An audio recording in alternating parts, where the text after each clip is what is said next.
This is what the sovereign Lord says. The gate of the inner court facing east is to be shut on the 6 working days, but on the Sabbath day and on the day of the new moon it is to be opened. The prince is to enter from the outside through the portico of the gateway and stand by the gatepost. The priest are to sacrifice his burnt offering and his fellowship offerings. He is to bow down in worship at the threshold of the gateway and then go out, but the gate will not be shut until evening. On the Sabbaths and new moons, the people of the land are to worship in the presence of the Lord at the entrance of that gateway. The burnt offering the prince brings to the Lord on the Sabbath day is to be 6 male lambs and a ram, all without defect. The grain offering given with the ram is to be an ephah, and the grain offering with the lambs is to be as much as he pleases, along with a hin of olive oil for each ephah. On the day of the new moon, he is to offer a young bull, 6 lambs, and a ram, all without defect. He is to provide as a grain offering 1 ephah with the bull, 1 ephah with the ram, and with the lambs as much as he wants to give, along with a hin of oil for each ephah. When the prince enters, he is to go in through the portico of the gateway, and he is to come out the same way. When the people of the land come before the Lord at the appointed festivals, whoever enters by the north gate to worship is to go out the south gate, and whoever enters by the south gate is to go out the north gate. No one is to return through the gate by which he entered, but each is to go out the opposite gate. The prince is to be among them, going in when they go in and going out when they go out.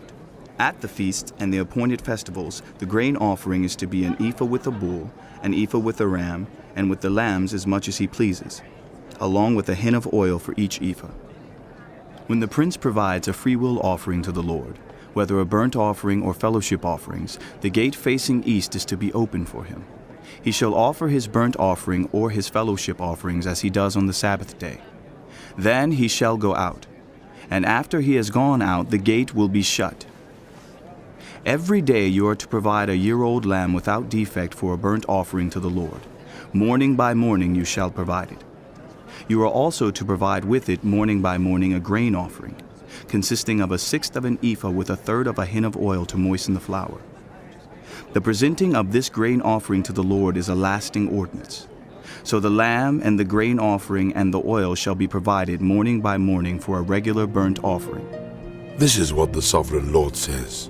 If the prince makes a gift from his inheritance to one of his sons, it will also belong to his descendants. It is to be their property by inheritance. If, however, he makes a gift from his inheritance to one of his servants, the servant may keep it until the year of freedom. Then it will revert to the prince. His inheritance belongs to his sons only. It is theirs.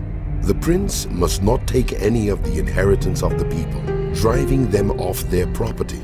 He is to give his sons their inheritance out of his own property, so that not one of my people will be separated from their property. Then the man brought me through the entrance at the side of the gate to the sacred rooms facing north, which belonged to the priest, and showed me a place at the western end. He said to me, "This is the place where the priests are to cook the guilt offering and the sin offering, and bake the grain offering, to avoid bringing them into the outer court and consecrating the people." He then brought me to the outer court and led me around to its 4 corners, and I saw in each corner another court.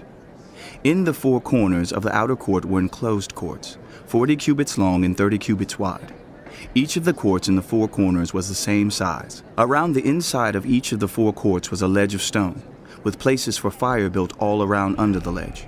He said to me, "These are the kitchens where those who minister at the temple are to cook the sacrifices of the people."